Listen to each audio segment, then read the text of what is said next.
Salut à tous les abonnés, j'espère que vous allez bien. Aujourd'hui, on se retrouve pour une nouvelle vidéo et aujourd'hui, je vais vous parler de l'histoire de Simon le Zélote.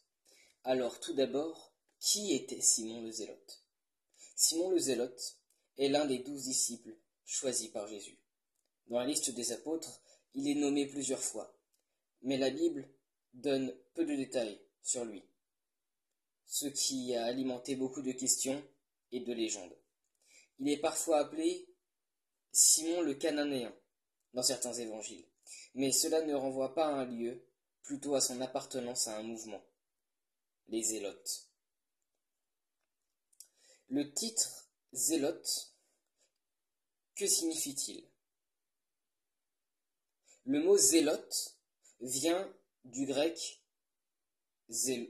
zéloté, qui signifie plein de zèle ou passionné. À l'époque de Jésus, ce terme désigne un groupe de juifs radicaux qui rêvent de libérer Israël du joug romain par la force si nécessaire. Mais Simon a-t-il vraiment appartenu à un mouvement politique? Peut-être, mais il est certain qu'il est animé d'un fort désir de voir Israël délivré. Simon, un apôtre méconnu mais essentiel. L'Évangile ne rapporte aucune prise de parole ni acte précis de Simon, contrairement à Pierre ou Jean. Il reste en retrait. Pourtant, sa présence dans le groupe est un message fort. Jésus a choisi parmi ses plus proches amis un homme venu d'un mouvement extrémiste, aux convictions politiques ardentes.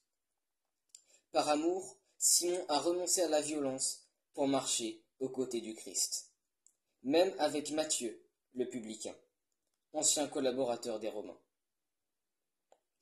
qui était donc collecteur d'impôts à l'époque. Et c'était très mal vu de collecteur d'impôts, même à ce temps-là. Sa mission après la résurrection de Jésus, dans la tradition chrétienne, rapporte que Simon est parti prêcher l'Évangile. Les récits divergent. Certains disent qu'il serait allé en Égypte, d'autres en Perse, voire jusqu'en Bretagne, l'actuelle Grande-Bretagne, donc le Royaume-Uni.